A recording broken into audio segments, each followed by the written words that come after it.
বিসমিল্লাহির রহমানির রহিম। গরিপুর উপজেলার রামগোপালপুর ইউনিয়নের তেরোশিরা গ্রামে নির্যাতন, নিপীড়ন, ধর্ষণে হুমকি, বাড়িঘরে হামলা ভাঙচুরের শিকার এক অসহায় পরিবারে আকুতি জানাতে আজকের সংবাদ সম্মেলন। আমার নাম মুচাম্মদ মারিয়াম, আমার বাবার নাম মোহাম্মদ আবু বকর সিদ্দিক, গ্রাম তেরোশিরা মধ্যপাড়া, গরিপুর থানা ইউনিয়ন, রামগোপালপুর। সম্মানিত সাংবাদিকবৃন্দ, আমরা এক অসহায় পরিবার, আমাদের ভাই নেই, বাবা বয়োবৃদ্ধ একজন মানুষ। আমাদের কথা শোনার জন্য আপনারা আমাদের ডাকে সাড়া দিয়ে বাড়িতে এসেছেন, সেজন্য আমরা কৃতজ্ঞতা প্রকাশ করছি।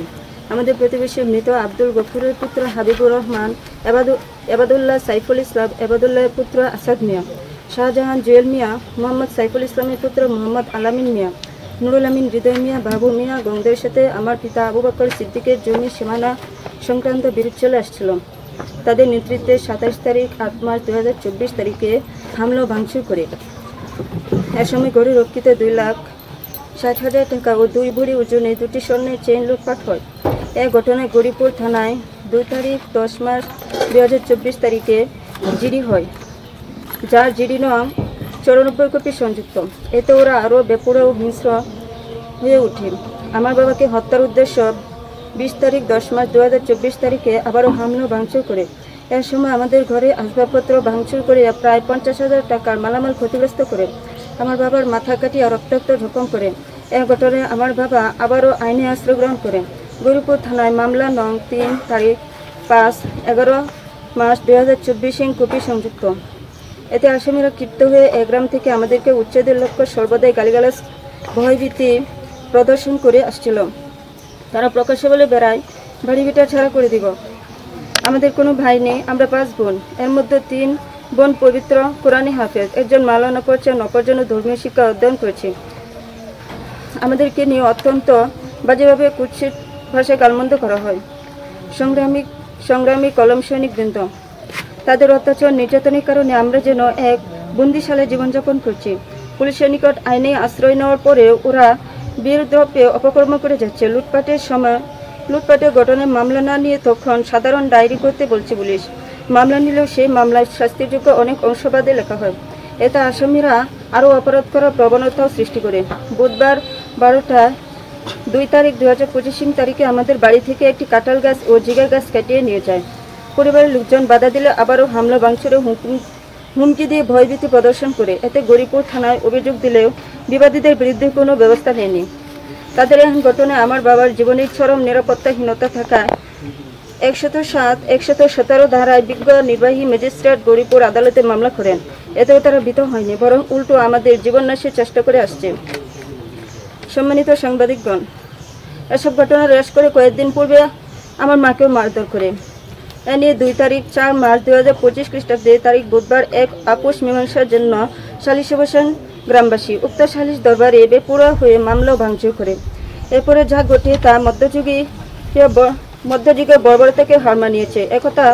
অকথ্য ভাষায় গালিগালাজ করে আমাদের 5 বোনের সামনে ওরা কাপড় ছাড়া নাচানাচি করে গোপনাঙ্গ দেখে দর্শকের হুমকি দেওয়া হয়। আমার এক বোনের শরীরে কাপড় টেনে ধরে মাথায় থাকা হিজাব খুলে ছিঁড়ে ফেলে শ্লীলতা হানি ঘটায়। তাদের ভয়ে আমরা ঘরের ভিতরে বের হতে পারি নাই।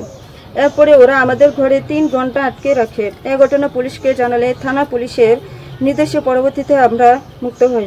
আমাদের বাড়িঘরে হামলা ও লুটপাট চালানো হয়। এতে আমার বাবা গরিপুর থানায় গিয়ে আবারও আইনে আশ্রয় নেন। গরিপুর থানায় মামলা নং 17 তারিখ 12 মার্চ 4, 2025 কপি সংযুক্ত। এবারও সেই মামলায় আমাদেরকে প্রকাশ্য ধর্ষণের হুমকির মতো জঘন্যতম অভিযোগের অংশটুকু এজাহার করে বাদ দেওয়া হয়। আমার বাবা দিনে এজাহার এর বর্ণনা সহ অভিযোগপত্র দেন। রাতে পুলিশ আবার কল দিয়ে আমার বাবাকে ডেকে নিয়ে সে অভিযোগপত্র বদল করে তাদের লিখিত নতুন অভিযোগ স্বাক্ষর নেন। প্রিয় কলম সৈনিকগণ, আসামিরা অত্যন্ত বেপরোয়া। আমার আগে থেকে চরম নিরাপত্তাহীনতায় ছিলাম। এবারে ওরা জামিনে ছাড়া পেলে আবার বাবার গলা কেটে জবাই করে তাকে হত্যার হুমকি দেওয়া হয়েছে। আমাদের বাড়িঘর থেকে তাড়িয়ে দেওয়া, মিথ্যা মামলা দিয়ে আমাদেরকে হয়রানি করা সহ নানাভাবে ভয়ভীতি প্রদর্শন করে। আমরা আমাদের জীবনে নিরাপত্তা চাই। এসব ঘটনার বিচার চাই। তেরোশিরা যে ঘটনাটা, যে ভিকটিম যারা আর বাবা বাদী একটা মামলা দিয়েছিল, অভিযোগ দিয়েছিল, অভিযোগের প্রেক্ষিতে আমরা মামলা নিচ্ছি। সাথে রাত্রি আমরা অভিযান পরিচালনা করছি।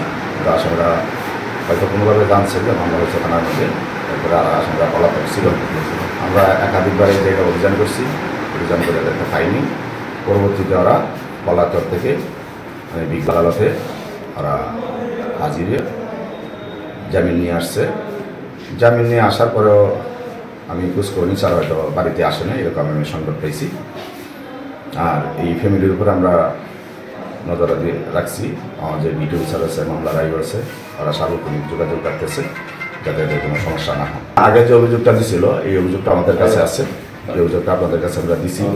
দেখেন এটার মধ্যে কি চেঞ্জ আছে, আর আপনারা নিজেরাই পড়লে বুঝতে পারবেন। আমরা কোনো কিছু বাদ দিইনি। এটা আমার মনে হয় বাজির একটা মিথ্যা অভিযোগ, মানে এটা বাদী যেভাবে অভিযোগ দিচ্ছে আমাদের কাছে, আমরা এইভাবে মামলা নিচ্ছি।